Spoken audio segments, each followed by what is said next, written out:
Olá pessoal, aqui quem fala é o Tom, da Tone Effects.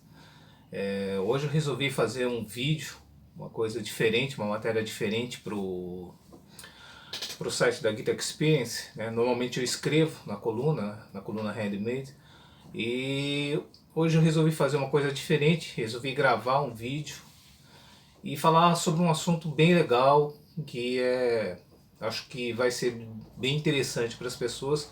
Algumas pessoas já conhecem, outras não conhecem, vão poder ter a oportunidade de conhecer sobre esse assunto, né?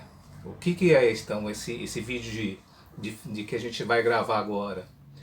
Eu vou falar sobre 5 efeitos, ou melhor dizendo, 5 defeitos de guitarra numa gravação que acabaram sendo utilizados e que as pessoas muitas vezes não sabem que foi um defeito ou foi um erro e que acabaram sendo mantidas na gravação, e com isso foi ficando uma marca registrada da música, né? Então, se vocês estão interessados, aí vem comigo. Bom, o primeiro efeito que eu vou falar de uma gravação foi assim, vou fazer por ordem cronológica, tá? Então vou começar lá por volta de 1951, né? Onde teve uma gravação do Ike Turner, e a música chama-se Rocket 88.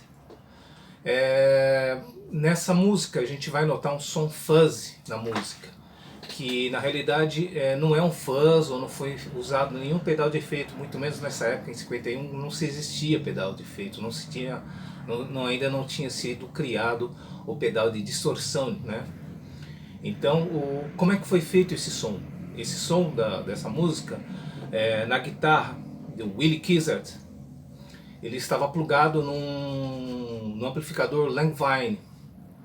E esse amplificador, segundo o produtor Sam Phillips, ele estava em cima do capô do carro. Quando eles foram andar, o amplificador caiu e acabou dando esse defeito e ficou com esse som fuzzy. Já a versão de Ike Turner é diferente. Ele já conta que esse amplificador ficou no porta-malas do carro e teve uma chuva e entrou água, inundou, molhou o amplificador, e o amplificador passou a apresentar esse som. Esse som especificamente, você vai notar que passa por toda a música, no riffs, e é o som da guitarra gravado com esse tipo de som fuzzy, né? E pode-se dizer que é considerado a primeira gravação de um som distorcido de guitarra. Então essa música, em 1951, do Ike Turner.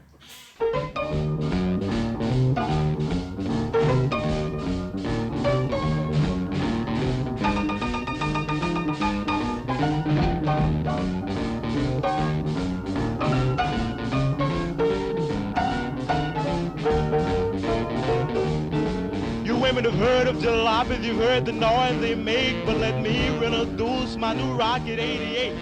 Yes, Vamos para a segunda música com som distorcido, né? Que vocês acham que era um som de algum pedal e na realidade não foi.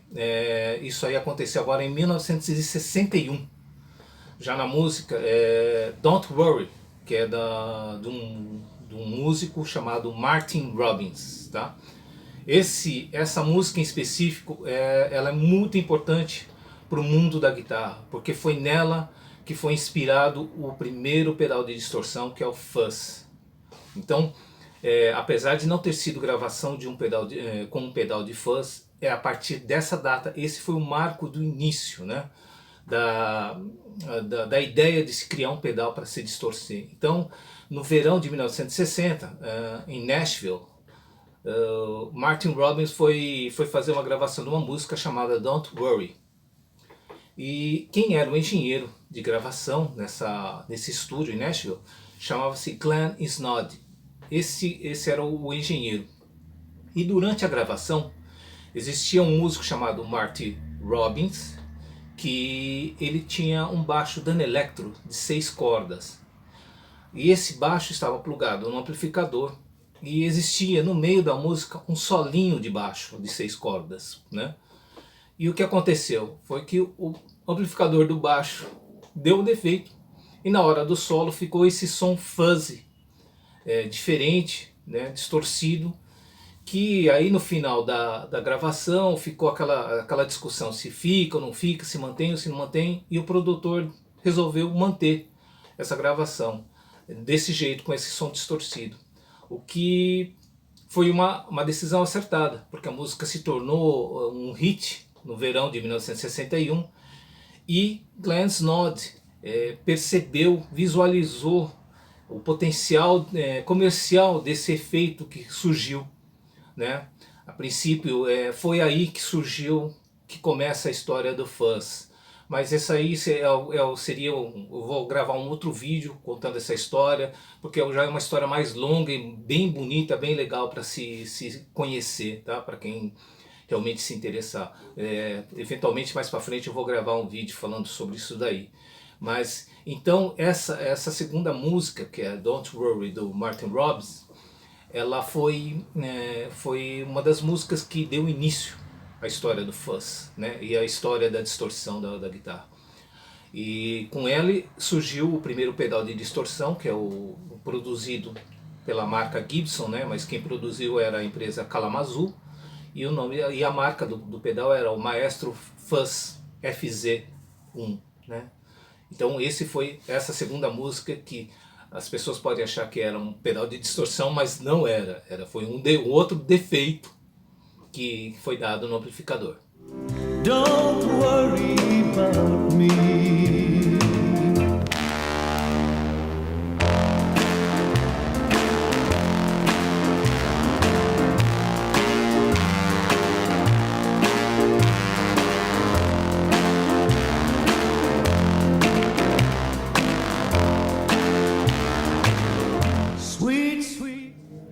Bom, agora vamos para a terceira música, que as pessoas acreditam que tenha sido um pedal de efeito e não é, tá?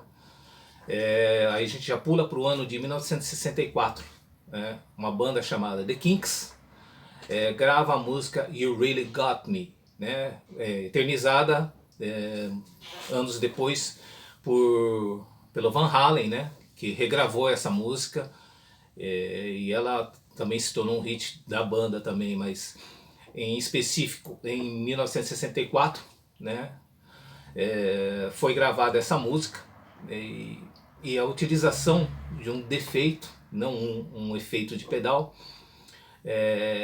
marcou bem a história dessa música, porque Dave Davis, o guitarrista, né, da banda, num dia de fúria, ele resolveu descontar a raiva dele com uma gilete de barbear num pequenino amplificador élpico que ele tinha em casa, que tinha um som muito ruim. E ele pegou e começou a rasgar o falante do amplificador dele, desse pequenino amplificador. E aí depois ele resolveu plugar a guitarra e notou que o som ficou bom. Teve uma distorção legal e ficou bem legal. E nisso tudo o que aconteceu foi que ele resolveu fazer o quê? Pegar esse amplificador e plugar num Vox AC30. E ele descobriu que esse som distorcido se amplificou, ficou um som maior, melhor, né? E resolveu utilizar na gravação da música You Really Got Me. Então o efeito utilizado nessa música são os cones do amplificador élpico dele pequenininho, cortado com gilete e plugado num Vox AC30 amplificado para ter um som um pouco maior, né, para gravação. O interessante é que esse tipo de método não foi originado por ele por acaso, não foi ele que criou. Já anos antes, em 1958, Link Wray, que era um músico americano, ele resolveu, ele sempre gostou desse tipo de som. Dizem até que as pessoas não gostavam que ele encontrasse uma caneta no estúdio, porque ele vivia pegando a caneta e furando os cones para dar esse som rachado, né? Então ele já basicamente foi com quem começou com esse tipo de método. E muitos também conhecem como um método de quem é da escola antiga, de bluseiros. Os bluseiros também conta a lenda que eles também gostavam de fazer isso. Então essa é a terceira música que tem um som de efeito que na realidade não foi um efeito de pedal ou um efeito criado eletronicamente.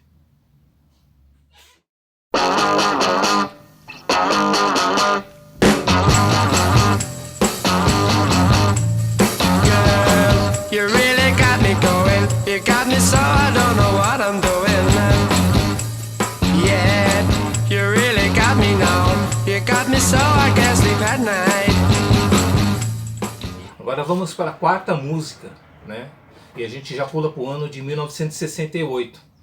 Aí, nessa gravação, uma banda pouquíssima conhecida chamada The Beatles está gravando seu álbum, intitulado Whiting Album, que é a música Revolution, né? Esse som que todos acreditam ser um fuzz, na realidade não foi um fuzz, e isso aí quem explica é o próprio engenheiro de gravação, né? O Geoff Emerick, que conta essa história, que as guitarras, esse som até inclusive é difícil de se replicar porque não foi gerado em amplificador. As guitarras do George e do John Lennon estavam plugadas direto na mesa de mixagem. Então esse resultado de som fuzzy, na realidade, é uma saturação que acontecia de uma sobrecarga do canal da mesa. E esse canal era plugado em outro canal, então foi tipo um efeito cascata. E esse efeito cascata, com o primeiro estágio do canal sobrecarregado, gerou esse som fuzzy. Então também não é um pedal de fuzz que foi gravado e realmente foi utilizado esse sistema, né? Inclusive, o próprio engenheiro falava que se o dono do estúdio descobrisse o que ele estava fazendo, ia ficar muito bravo, né? Ia ficar muito puto, porque esse tipo de ligação acaba sobrecarregando o canal. Isso pode danificar, queimar a mesa, né? E aquecer os componentes e tudo mais. Mas o bom da história é que isso aí foi um marco também pro timbre da guitarra distorcida, né? Porque essa música Revolution também se tornou um marco, né? Em questão da distorção. Então essa também é uma outra música em que as pessoas acham que houve um pedal de distorção e também não houve um pedal de distorção.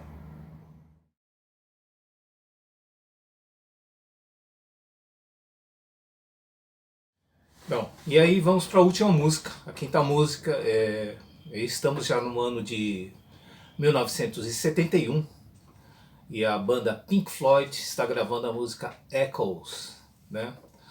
Essa música tem um som bem psicodélico, bem, né? Faz uma viagem muito maluca mesmo, o som. E no meio dessa música existe um solo que fica parecendo uns gritos, uns sons bem diferentes mesmo, que as pessoas nunca tinham ouvido na época. E isso também não foi um pedal de efeito que foi utilizado, quer dizer, foi um efeito de pedal, mas foi usado de forma incorreta, né? Como é que foi gerado esse som? Na hora de fazer plugar a guitarra do David Gilmour, o técnico de som, técnico de guitarra, o guitar tech do David Gilmour, conectou o wah-wah dele, um modelo antigo, invertido. Ligou a entrada do pedal, ele ligou na saída, como saída, e a saída do wah-wah como a entrada. Então ligou a guitarra na saída do wah-wah, e a entrada ele passou para o delay, e foi para o amplificador e foi para o som de saída. Então o que aconteceu? Isso gerou aquele som maluco, aquele som psicodélico, todo estranho, enigmático, né? Porque antigamente alguns modelos de pedais wah-wah, eles tinham posição de entrada e saída dele invertida com relação aos pedais normais de efeitos. Porque normalmente a gente olhando o pedal de frente, o lado da direita é a entrada e o lado da esquerda é a saída. E, e alguns wah-wahs, tipo os Marshalls, eles eram invertidos. O da direita era a saída e a da esquerda era a entrada. Isso fez com que na hora de fazer as ligações o Guitar Tech se confundiu e ligou errado. E acabou gerando esse efeito. E esse efeito acabou caindo no gosto, né, do Pink Floyd, e acabaram usando esse tipo de erro para poder gerar aquele som na hora do solo. Então esse também ficou já marcado também como um efeito bem diferente, que foi um defeito, basicamente, que foi usado na música, e definitivamente as pessoas acham que foi um efeito.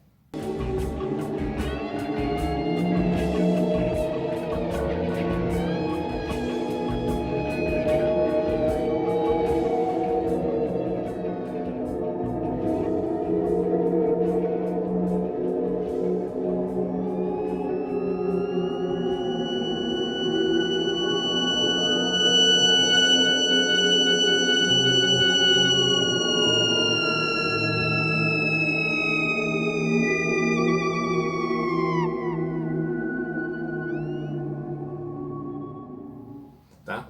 Bom, essas são as 5 músicas que eu separei. Existem várias outras, né? E com certeza tem muitas aí. Mas para fazer um vídeo e para não ficar muito extenso, muito longo, né? Eu resolvi escolher algumas, né? Ou pela sua importância na história da distorção, ou pela banda ser significativa, né? Também na história. Espero que vocês tenham gostado, e se vocês gostaram, dê um feedback. Vamos ver se a gente consegue fazer mais vídeos, né, intercalando entre colunas e vídeos, para a gente poder tá interagindo melhor com vocês. Eu realmente agradeço vocês estarem assistindo o vídeo, e espero te ver na próxima aí. Valeu, um abraço a todos, tchau.